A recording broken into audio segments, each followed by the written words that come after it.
A República foi sabotada, e foi sabotada por quem tinha que defender a República. O Gabinete de Segurança Institucional, aquele que permaneceu sob as ordens do general Heleno durante muito tempo. Esse Gabinete de Segurança Institucional, o GSI, ele agiu diretamente para prejudicar o novo governo. Sabotagem, traição. Esses caras ajudaram a colocar terroristas para dentro das sedes dos 3 poderes no Brasil.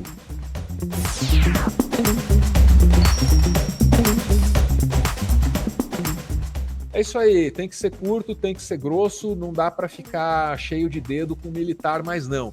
Já encheu meu saco, espero que tenha enchido o seu saco também. Olha isso, encheu o saco até do Estadão, porra. Olha lá, GSI dispensou reforço de guarda no Planalto 20 horas antes da invasão dos golpistas. O Gabinete de Segurança Institucional retirou a segurança do Palácio 20 horas antes do ataque acontecer. E mais, o Gabinete de Segurança Institucional recebeu a notícia de que os ônibus estavam chegando. Eles sabiam o que iria acontecer e a preparação deles para o que estava para acontecer foi justamente tirar a segurança de lá. É isso que esses caras fizeram. Não tem outro jeito. Leiam essa reportagem que está no Estadão e lá vocês vão ter as informações que eu acabei de passar e muitas outras também. Bom, quem mais é responsável por essa tragédia? Certamente o governo do Distrito Federal. Você deve estar por dentro disso, né? A polícia do Distrito Federal meio que acompanhou os caras para dentro lá também, deixaram os caras quebrando tudo dentro dos 3 palácios por quase 1h30, foi 1h20 de quebradeira assim, deliberada, sem ninguém para impedir porra nenhuma, né? E o que acontece com o pessoal do governo do Distrito Federal? Pô, o Xandão já foi na cola, o Lula já foi na cola, determinando a intervenção, então não tem mais o governador mandando, tem o interventor, né? E não tem mais aquele secretário de segurança, que é uma figura perigosa, é o Anderson Torres, foi ministro da Justiça do Bolsonaro, é o cara que o Bolsonaro chamou para parar as investigações que iam afetar os filhos dele, então o cara já salvou o rabo do Bolsonaro e dos filhos lá atrás, e esse cara, bicho, não tem jeito, ele viajou para Disney para deixar rolar a quebradeira aqui, né? E aí, como é que tá? Vamos punir essa galera? O STF referendou aí o afastamento dos 2, 9-2, foi isso? Bora lá pro UOL. Quero começar falando a respeito da decisão do STF, né, que por 9-2 decidiu manter o afastamento do governador do Distrito Federal, Ibanez Rocha. Vamos entender aqui, 9-2. Antes disso é Alexandre de Moraes, aquele que os bolsonaristas adoram. O maior Foucault do Foucault-verso brasileiro. Quem pôs o Foucault-verso na moda? Quem inventou o Foucault-verso? Fica a pergunta aqui. Então, o Alexandre de Moraes vai lá e fala, tem que afastar. Aí o plenário fala, não, beleza, afasta, mas aí vota aqui. Na hora de votar, é assim que funciona. 9 dizem afasta, 2 dizem não afasta. Quem são os 2 que dizem não afasta? São os 2 ministros que o Bolsonaro colocou lá dentro. Por causa desses atos bolsonaristas que a gente está comentando em Brasília, atos golpistas. O julgamento ele foi ontem, em plenário virtual, e manteve pelo mesmo placar a determinação de e vai para o João, o crédito do Foucault-verso. Anderson Torres, ex-secretário de Segurança Pública do Distrito Federal, e de Fábio Augusto Vieira também, ex-comandante da PM do DF. Os únicos que divergiram foram André Mendonça e Nunes Marques. Então essa é uma informação preliminar, é importante para a gente comentar. Eu quero falar também a respeito de que o ministro Alexandre de Moraes, ele determinou o afastamento do governador do DF, Ibanez Rocha, de ofício. E o senhor vai poder explicar isso para a gente melhor, ou seja, sem ter sido provocado por órgãos de investigação, ou mesmo por parlamentares, e é a primeira vez que isso acontece, né? Ouviu aí, né? É a primeira vez que isso acontece, que o ministro do Supremo vai lá e mexe desse jeito, assim, forte, com autoridades estaduais. Não tem precedente. E aí fica uma discussão que é jurídica técnica, tá? Que eu não tenho condição de encaminhar nem de opinar. Pode fazer isso ou não pode? Tem uma polêmica aí no mundo jurídico, viu? Os caras estão debatendo isso. O magistrado retira um chefe de executivo estadual do cargo sem existência de um pedido nesse sentido anteriormente. Em 2019, é importante a gente salientar, o Supremo foi alvo de críticas por agir de ofício quando o então presidente do Supremo, Dias Toffoli, determinou a abertura do inquérito das fake news sem um pedido da PGR. E aí, em 2017, o plenário do Supremo discutiu o procedimento para afastamento de governadores. Geralmente, esse tipo de decisão é tomada pelo Superior Tribunal de Justiça, né, professor? Que é o tribunal competente para julgá-los. Agora, eu pergunto, a emergência de tudo o que estava acontecendo me parece mais do que justificável para essa ação do Supremo. O que o senhor acha de tudo isso, professor? O que a Gabriela está dizendo aí, a pergunta dela vem acompanhada de uma análise. Aliás, o UOL poderia dar mais espaço aí para a Gabriela falar o que ela considera, o que ela conclui a respeito das coisas que ela noticia, né? Porque ela foi muito bem ali. A análise dela é assim: juridicamente é discutível se dava ou não dava para afastar o cara via Xandão, é discutível. Mas de maneira pragmática, meio que não sobra escolha. Ou ele fazia ou ninguém fazia. E aí, como é que o Maierovic lá vai responder? De tudo isso. Então vamos por partes. Por partes, né? Primeiro, acho que agir de ofício, acho que é o mais importante aqui, né? Porque tem gente que diz, não, o Moraes está exagerando, ele deveria ser provocado. Mas dado o que aconteceu no último domingo, a gravidade, não seria correto ele afastar para então investigar antes que pudesse ser adulterada eventualmente alguma prova ou algo nesse sentido?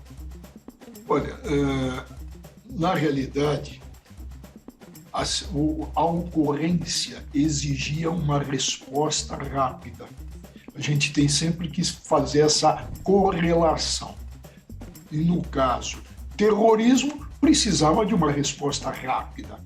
E o que aconteceu? A AGU e o senador Randolph Rodrigues, eles provocaram imediatamente o Moraes. E provocaram exatamente por quê? Por causa da urgência que você destacou, Gabriela, e por causa da necessidade. Então não se podia esperar. E no âmbito de atribuições e da competência, isso estava também, eu falo também, afeto ao Supremo e, no caso, ao ministro Moraes. Muito bem, tá aí o Maierovic não vendo maiores problemas na maneira como a coisa aconteceu. E a Gabriela, pelo jeito, também suportando ou dando suporte, né, a uma medida que talvez não seja assim juridicamente a mais correta, só que pela força das circunstâncias é necessária. Mas como é que tá a segurança no Distrito Federal? Bora ouvir aqui o interventor lá, porra, o Ricardo Capelli, o nome do cara. Tá essa coletiva porque a gente acabou de fazer uma reunião de todo o comando da segurança pública do Distrito Federal, uma reunião que foi acompanhada pelo Gabinete de Segurança Institucional da Presidência da República, junto com o GSI, com o objetivo fundamental de tranquilizar a população, tranquilizar os servidores. Hoje estão previstas algumas manifestações no Distrito Federal, uma manifestação convocada para o final, as duas convocadas para o meio, final da tarde, uma no Palácio, perto ali do Palácio do Buriti, outra convocada para a Esplanada dos Ministérios. E a gente reuniu o comando, preparou todo um planejamento e a gente quer tranquilizar a população, todos os servidores. Muito bem, tranquilizar daqui, tranquilizar de lá, tranquilizar, conciliar. Talvez tenha que enfrentar também, né? Porque estão sabotando a República aí. Bicho.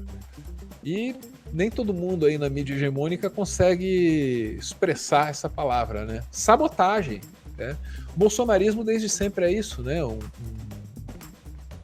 Tem um viés assim do militar mal comportado, insubordinado, né? Vamos ouvir aqui o Sakamoto. Sakamoto fala em sabotagem? Será que ele usa essa palavra?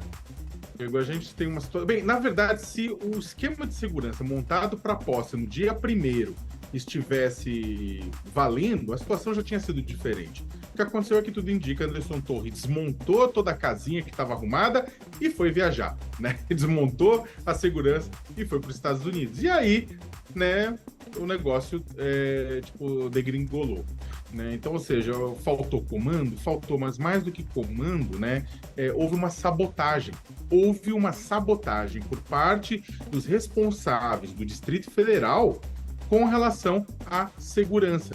E aí aquela coisa, se você sabota a segurança do esplanada dos ministérios, né, invadir o Congresso Nacional, invadir o Supremo, invadir o Palácio Planalto, é simples, é tudo de vidro.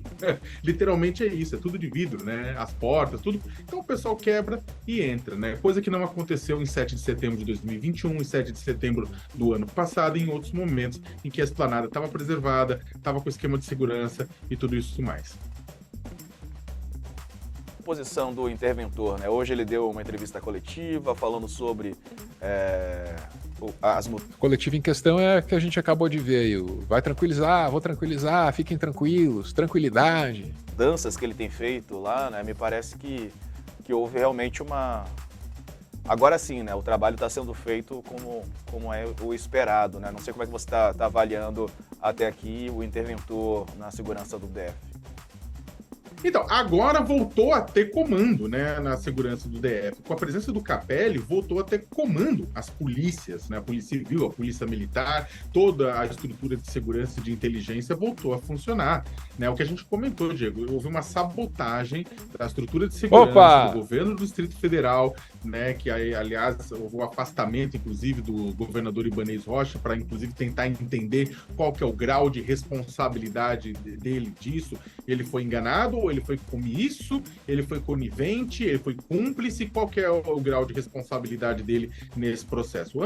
Segundo o ministro Alexandre de Moraes, o ex-ministro de Segurança Pública e Justiça e Segurança Pública de Jair Bolsonaro e agora ex-secretário de Segurança Pública do Distrito Federal, Anderson Torres, ele claramente teve uma responsabilidade por tudo que aconteceu, como a gente bem falou, alteração, mexida em tudo isso e depois desapareceu. E agora o Capelli mesmo falou, eu estou aqui, ele não estava, mas eu estou aqui.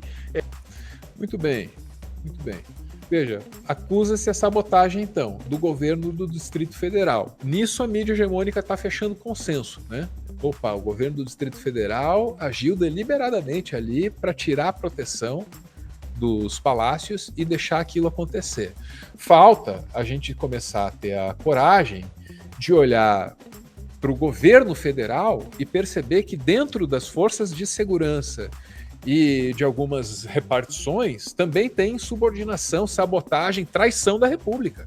A começar pelo GSI, que dispensou reforço de guarda no Planalto 20 horas antes da invasão dos golpistas. Os caras sabiam, receberam as informações de que os ônibus estavam chegando em Brasília. Aí disseram lá, os ônibus estão chegando em Brasília, faz o quê? Tira a guarda lá do Palácio do Planalto, vamos ver no que dá. É isso que aconteceu, ninguém dormiu no ponto. É muito improvável. Olha, é difícil aceitar que a nossa república esteja sendo corroída por dentro, esteja sendo predada de maneira assim autofágica por essas forças de segurança. Isso é uma realidade difícil, dura de assimilar. Acontece que, se a gente não aceitar e não assumir o problema, a gente não resolve porra nenhuma. O golpe não foi só dos doidões na frente dos quartéis.